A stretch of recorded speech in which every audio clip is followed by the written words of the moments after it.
చంద్రబాబు నాయుడు పవన్ కళ్యాణ్ గారు ప్రజల్ని మోసం చేయడానికి ఎన్ని విద్యలుంటే అన్ని విద్యల్ని ఈరోజు ఉపయోగిస్తున్నారే గాని చిత్తశుద్ధిగా మనకు ఓట్లేసిన ప్రజలకి మనం మంచి చేయాలన్న చిత్తశుద్ధి లేకపోవడం దురదృష్టకరం. అండ్ ఈరోజు రాష్ట్రంలో మీరు చూస్తే రైతులు, విద్యార్థులు, మహిళలు అన్ని వర్గాల వారు అన్యాయం అయిపోయారు ఈ యొక్క కూటమి ప్రభుత్వం వల్ల. ముఖ్యంగా ఈరోజు మీరు చూస్తే రాష్ట్రంలో పెద్దగా చర్చ నడుస్తుంది మెడికల్ కాలేజీల గురించి. ఈరోజు చంద్రబాబు నాయుడు నాకు విజన్ ఉంది, సీనియారిటీ ఉంది అని చెప్పుకుంటాడే, మరి 3 సార్లు ముఖ్యమంత్రిగా పనిచేసావు, ఇప్పుడు 4వ ముఖ్యమంత్రిగా పనిచేసావు. నువ్వు ఎప్పుడైనా ఒక మెడికల్ కాలేజ్కి కట్టాలన్న ఆలోచన చేసావా? కట్టడానికి ప్రయత్నించావా అని నేను అడుగుతున్నాను. జగన్మోహన్ రెడ్డి గారు మొదటిసారి ముఖ్యమంత్రి అయినా 5 సంవత్సరాల్లో 2 సంవత్సరాలు కోవిడ్కి పోయినా ఏ విధంగా రాష్ట్రంలో ఉన్న అన్ని హాస్పిటల్స్ని, పిహెచ్సిల్ని రెన్యువేట్ చేయడమే కాకుండా కొత్తగా అర్బన్ హెల్త్ సెంటర్లు కూడా కట్టించి అన్ని రకాల ఫెసిలిటీస్ని అందజేయడమే కాకుండా 17 మెడికల్ కాలేజీలు వాటితో పాటు సూపర్ స్పెషాలిటీ హాస్పిటల్ని ప్రజలకి అందుబాటులో తేవాలి. పేద ప్రజలు డాక్టర్లు అవ్వటమే కాకుండా పేద ప్రజలకి నాణ్యమైన ఫ్రీ మెడిసిన్ కూడా వాళ్ళకి వైద్యం అందించాలన్న ఒక చిత్తశుద్ధితో పనిచేసిన వ్యక్తి. ఈరోజు ఆ 17 మెడికల్ కాలేజీలని పూర్తి చేయడం చేతగాక, అంటే దాదాపుగా 7 జగన్మోహన్ రెడ్డి గారు పూర్తి చేసేశారు. 5 జగనన్న ఉన్నప్పుడే 2023-24లో ఓపెన్ చేసి క్లాసెస్ కూడా స్టార్ట్ అయిపోయినాయి. మొన్న ఈ మధ్య ఒకటి స్టార్ట్ అయింది. పులివెందల్ది వాంటెడ్గా కక్ష సాధింపుగా ఏ విధంగా చేస్తున్నారో అందరూ కూడా చూస్తున్నారు. మిగతా 10 ఈ 15 నెలల్లో కనీసం 15 కోట్లు కూడా కేటాయించకుండా వాటిని నిర్వీర్యం చేస్తూ కక్ష సాధింపుగా ఈరోజు ఆ మెడికల్ కాలేజీని తమకు కావాల్సిన వాళ్ళకి అప్పచెప్పడం కోసం ప్లాన్ ప్రకారం ఎలా చేస్తున్నారో మనం చూస్తున్నాం. ఈ నీతిమాలిన ప్లాన్లు, నీతిమాలిన రాజకీయాలు, వీళ్ళ దోపిడీ కోసం మెడికల్ కాలేజీల్ని అంటే లక్షల కోట్లు విలువ చేస్తాయి భవిష్యత్తులో. అలాంటి మెడికల్ కాలేజీల్ని విత్ హాస్పిటల్స్ తో తమకు కావాల్సిన వాళ్ళకి పప్పు బెల్లల్లాగా చంద్రబాబు నాయుడు కూటమి ప్రభుత్వం ఇచ్చేస్తుంటే జగన్మోహన్ రెడ్డి గారు ప్రెస్ మీట్ పెట్టి నిజాలన్నీ కూడా ప్రజలకు తెలియజేయగానే వాటికి సమాధానం చెప్పాల్సిన సీనియర్ మోస్ట్ చంద్రబాబు నాయుడు ఎందుకు సమాధానం చెప్పట్లేదు? ఎందుకు తన మంత్రుల్ని రెచ్చగొట్టి జగన్మోహన్ రెడ్డి గారిని బూతులు తిట్టడానికి ఈరోజు పంపిస్తున్నారని నేను అడుగుతున్నాను. ఎంత సిగ్గుచేటంటే ఈరోజు హోంమంత్రి అనిత గారు ఒక ప్రెజెంటేషన్ ఇచ్చారు. ఆ ప్రెజెంటేషన్ చూస్తుంటే అది ఒక ప్రెజెంటేషన్ లాగా లేదు, అనిత ఫ్రస్ట్రేషన్ కనిపిస్తోంది. ఆమె ఏదైతే వీడియోలు చూపించిందో అవన్నీ చంద్రబాబు నాయుడు కూటమి ప్రభుత్వం తయారు చేయించిన ఫేక్ వీడియోస్ని ఏ విధంగా ఆమె ప్రజెంట్ చేసిందో మనం అందరం కూడా గమనించగలిగాం. ఎందుకంటే ఆడవాళ్ల భద్రత గురించి, బాలికల మీద జరిగే హత్యల గురించి, అలాగే మహిళల మీద జరిగే అఘాయిత్యాల్ని ఆపడం గురించి ఆవిడ ఏ రోజు మీటింగ్లు పెట్టలేదు, ఏ రోజు పవర్ పాయింట్ ప్రెజెంటేషన్లు ఇవ్వలేదు. వాటికి ఎలాంటి ఒక పులి స్టాప్ పెట్టే విధంగా కొత్త చట్టాలను తేవటమో లేదా ఉన్న చట్టాలని సవరించి నేరస్తుల్ని కంట్రోల్ చేసే విధంగా ఏ రోజు చేయలేదు. కేవలం చంద్రబాబు నాయుడు ఇచ్చే ఫేక్ వీడియోల్ని ప్రజెంట్ చేస్తూ జగన్మోహన్ రెడ్డి గారిని తిట్టడానికే ఆమె ముందుకొచ్చిందనేది ఈ రాష్ట్ర ప్రజలు గమనిస్తూ ఉన్నారు. ఎందుకు ఇది నేను చెప్తున్నానంటే ఆమె ప్రజెంటేషన్ చేసిన స్టైల్ చూస్తేనే మీకు అర్థమవుతుంది. ఈరోజు దాంట్లో ఒకటి మనం గమనించవచ్చు. అందరూ ఏమనుకుంటారు, అనిత గారు ప్రెజెంటేషన్ ఇస్తుంది, ఓకే జగన్మోహన్ రెడ్డి గారికి కట్టడం చేత కాలేదు, గతంలో చంద్రబాబు నాయుడు 3 సార్లు ముఖ్యమంత్రి అయ్యాడు కదా, ఎన్ని కాలేజీలు కట్టేశాడో, ఎంత అద్భుతంగా కట్టేశాడో, ఏ విధంగా అవి రన్నింగ్ అవుతున్నాయో చూపిస్తారని అందరూ కూడా ఆ ప్రెజెంటేషన్ చూడటం జరిగింది. కానీ ఆమె చెప్పిన విషయాలు చూస్తే చంద్రబాబు నాయుడు ఒక్క మెడికల్ కాలేజ్ కూడా కట్టలేదు, దానికి ఆలోచన కూడా చేయలేదు. మనకి జగన్మోహన్ రెడ్డి అనే వ్యక్తి అంటే వయసులో చాలా చిన్నవాడు చంద్రబాబు నాయుడుతో పోలిస్తే, అనుభవం లేదని వీళ్ళు ఎక్కిరిస్తారు. కడప ఎమ్మెల్యేని ఎక్కిరిస్తారు. మరి కడప ఎమ్మెల్యే గారికి 17 మెడికల్ కాలేజీల్ని పర్మిషన్లు తెచ్చి వాటికి శ్రీకారం చుట్టి దాదాపుగా ఈరోజు 6 కాలేజీలు రన్నింగ్లో ఉన్నాయి. ఈ 15 నెలల్లో వీళ్ళు గనక వాటికి డబ్బులు కేటాయించి చేస్తుంటే అవి కూడా ఈరోజు రన్నింగ్లోకి వచ్చే అవకాశం ఉండి కూడా చేయలేక వీళ్ళు వెనక్కి పెట్టి జగన్మోహన్ రెడ్డి గారిని తిడుతుంటే ప్రజలు నవ్వుతున్నారు. ఒక అనుభవం లేని మొదటిసారి ముఖ్యమంత్రి అయిన జగన్మోహన్ రెడ్డి గారి వల్ల కట్టడం చేతనయ్యింది, విజనరీ ఉంది, సీనియారిటీ ఉంది అని చెప్పుకునే చంద్రబాబు నాయుడు వల్ల 4 సార్లు ముఖ్యమంత్రి అయి కూడా ఒక మెడికల్ కాలేజ్ ఎందుకు కట్టలేకపోయారని ఈరోజు ప్రజలు ప్రశ్నిస్తున్నారు. దానికి సమాధానం చెప్పండి. ఈరోజు ఈ రాష్ట్రాన్ని అప్పనంగా తాకట్టు పెట్టి దాదాపుగా 1,97,000 కోట్ల రూపాయల్ని 15 నెలల్లో అప్పు తీసుకొచ్చారు కదా. ఎందుకు మీరు 5,000 కోట్లు కూడా ఖర్చు పెట్టి ఈ 10 మెడికల్ కాలేజీని ఎందుకు ఫినిష్ చేయలేకపోతున్నారు? ఆ డబ్బులు ఏమైనాయి అంటే సమాధానం లేదు. ఈరోజు ఎంత ఘోరం అంటే పీపీపీ అంటే ప్రైవేటీకరణ కాదు అని అనిత అంటుంది. మరి పీపీపీ అంటే ప్రైవేటీకరణ కాకపోతే రౌడీ షీట్లకు ఇచ్చే పెరోలా అని నేను అడుగుతున్నా. ఎందుకంటే పీపీపీ అంటే ప్రైవేటీకరణ అని అందరికీ తెలుసు. మరి ఈ పచ్చ నాయకులకి ఎందుకు తెలియట్లేదో నాకు చెప్పాల్సిన అవసరం ఉంది.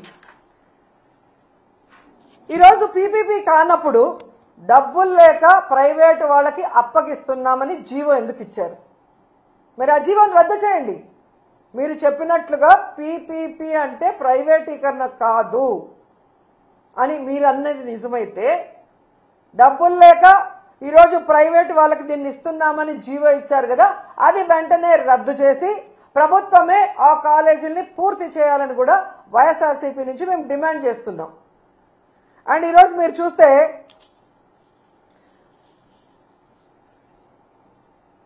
ఈ అనితతో పాటు ఇంకో ఆవిడ తయారైంది, సవిత.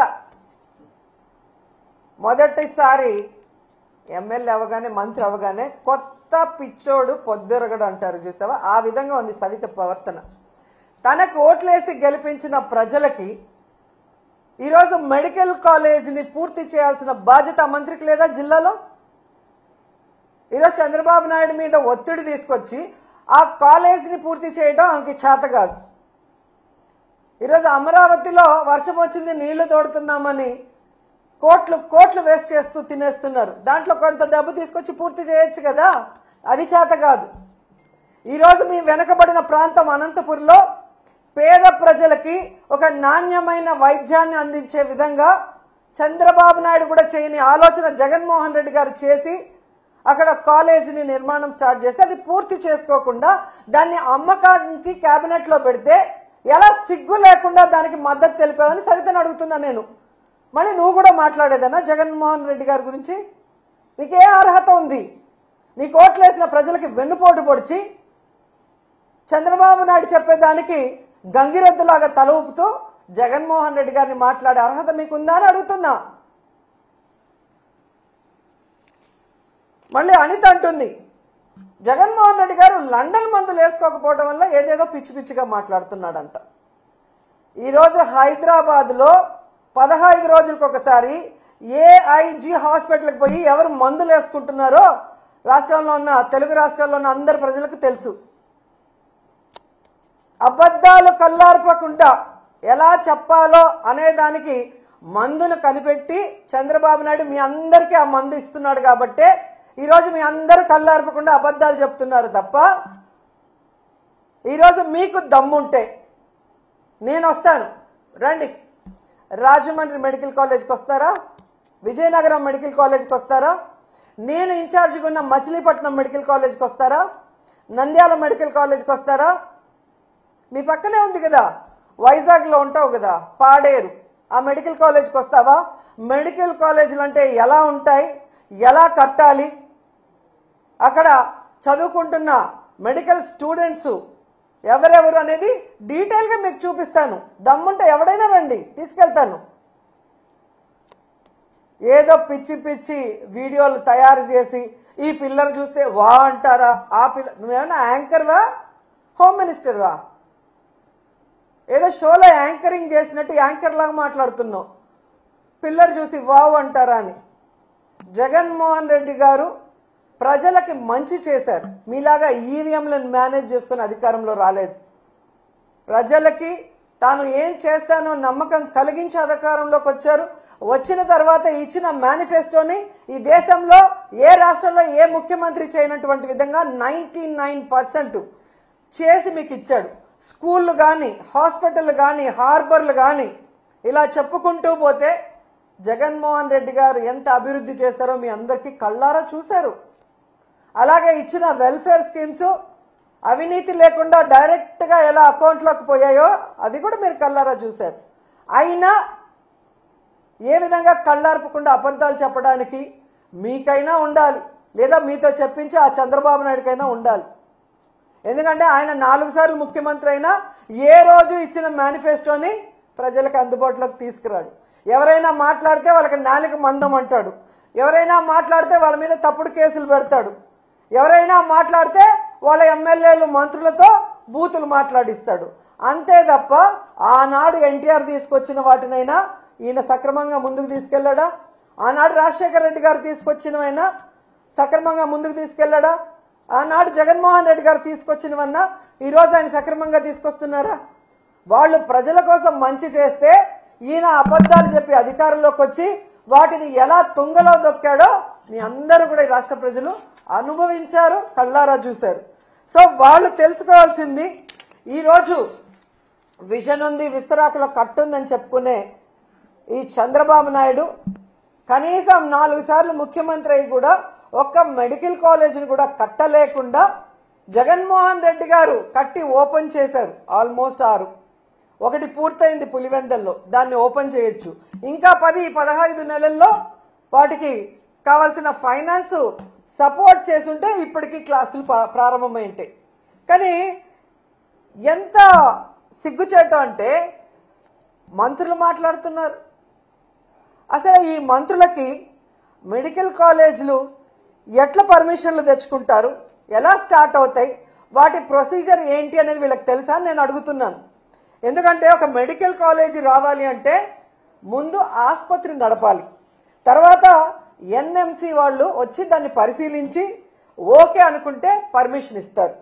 పర్మిషన్ వచ్చిన మొదటి ఏడాది అడ్మిషన్లు మొదలవుతాయి. ఆ మొదటి ఏడాదికి అవసరమైన మౌలిక వసతులు రెడీ చేస్తారు. రెండో ఏడాది కూడా అలాగే పరిశీలన చేస్తారు. ఆ తర్వాత రెండో ఏడాదికి అవసరమైన ఇన్ఫ్రాస్ట్రక్చర్ ని రెడీ చేస్తారు. 3, 4, 5 సంవత్సరాల వరకు కూడా ప్రతి ఏటా ఇలా పరిశీలన చేసే అన్ని రకాల సదుపాయాలు, ఫ్యాకల్టీలు ఉన్నారా అని పరిశీలన ఉంటుంది.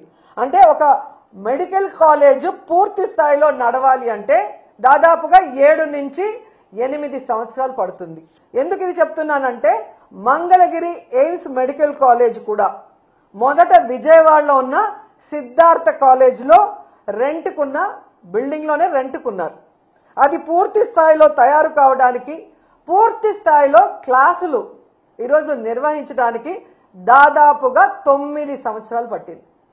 అంటే ఎలా మెడికల్ కాలేజ్ పర్మిషన్ వస్తాయి, వాటి మౌలిక సదుపాయాలు ఎవ్రీ ఇయర్ ఎలా మనం పెంచుకుంటూ పోవాలి, దాన్ని బట్టి ఏ విధంగా ఆ కాలేజీలు పూర్తి స్థాయి రన్నింగ్లో వస్తాయన్న ఒక కామన్ నాలెడ్జ్ కూడా, జనరల్ నాలెడ్జ్ కూడా లేని వీళ్ళందరికీ మంత్రి పదవులు ఇచ్చారు. వీళ్ళు ఎంతసేపు చంద్రబాబు నాయుడిని, లోకేష్ని మెప్పించడం కోసం, మెహర్బానీ కోసం, ఇలా మంత్రి పదవులు పదిలంగా ఉండడం కోసం సిగ్గు లేకుండా దిగజారుడిగా అబద్ధాలు, నీతిమాలిన మాటలు మాట్లాడుతున్నారు. ఇవి చూసి ప్రజలు అసహించుకుంటున్నారు. ఇలాంటి వాళ్ళక మనం ఓటేసామని. ఎందుకంటే ఈరోజు మీరు చూస్తే ఆల్రెడీ నిర్మాణంలో ఉన్న ఈ 10 మెడికల్ కాలేజీని పూర్తి చేయలేక మంత్రులతో వీళ్ళు మాట్లాడిచ్చే మాటలను కూడా ప్రజలు గమనించారు. కాబట్టి ప్రజలు కూడా అసహించుకుంటున్నారు. ఈరోజు అనిత గాని, సవిత గాని, చంద్రబాబు నాయుడు గాని, పవన్ కళ్యాణ్ గాని, అచ్చెన్నాయుడు గాని, ఎవరైనా కూడా వాళ్ళ కుటుంబంలో వాళ్ళు కూడా ఈరోజు డిస్కస్ చేసుకుంటుంటారు. ఏంట్రా వీళ్ళకి ఏమన్నా మెంటలా? ఒక ప్రభుత్వ కాలేజీ ఉంటే పేదవాళ్ళకి మెడికల్ సీట్లు రావటమే కాకుండా ఆ వెనుకబడిన ప్రాంతంలో ఉన్న పేదలకు ఒక నాణ్యమైన వైద్యాన్ని అందించే అవకాశం ఉండి ఎందుకు ఇలాంటి పిచ్చి పనులు చేస్తున్నారని మీ బంధువులు మాట్లాడుకుంటుంటారు, మీ చుట్టుపక్కల వాళ్ళు మాట్లాడుకుంటున్నారు. గమనించండి. ఎందుకంటే కోవిడ్ వచ్చినప్పుడు ఈ చంద్రబాబు నాయుడు చేతగానితనం వల్ల ఈ రాష్ట్రంలో సరైన వైద్య సదుపాయం లేకుండా ఎంతమంది ఇబ్బంది పడ్డారో మేమంతా కళ్ళారా చూసాం. ఎందుకంటే మేమంతా ఆంధ్రాలో ఉన్నాం. వాళ్ళ నియోజకవర్గాల్లో ఉండి పార్టీలు చూడకుండా, కులం చూడకుండా, మతం చూడకుండా ప్రజలకు సర్వీస్ చేసిన వాళ్ళం. అలాంటి పరిస్థితి మళ్లీ రాకూడదనే జగన్మోహన్ రెడ్డి గారు 11 మెడికల్ కాలేజీలకి శ్రీకారం చుట్టారు. ఎందుకంటే వాటితో పాటు సూపర్ స్పెషాలిటీ హాస్పిటల్స్ ఉంటాయి కాబట్టి ఎలాంటి వైరస్ వచ్చినా ప్రజల్ని మనం కాపాడుకోవచ్చని ఒక అన్నలాగా, ఒక తండ్రిలాగా ఆయన పనిచేస్తే వాటిని పూర్తి చేయకుండా కక్ష సాధింపుగా 10 రూపాయలు కూడా వాటికి కేటాయించకుండా ఈరోజు వాటిని తమకు కావాల్సిన వాళ్ళకి అమ్మేసుకుంటూ మళ్ళీ సిగ్గు లేకుండా మాట్లాడుతున్నారు. అసలు మొన్ననే ఒక రౌడీ షీటర్కి డబ్బులు తీసుకొని పెరోల్ ఇచ్చిందని చెప్పి ఏ విధంగా ఆవిడని అదే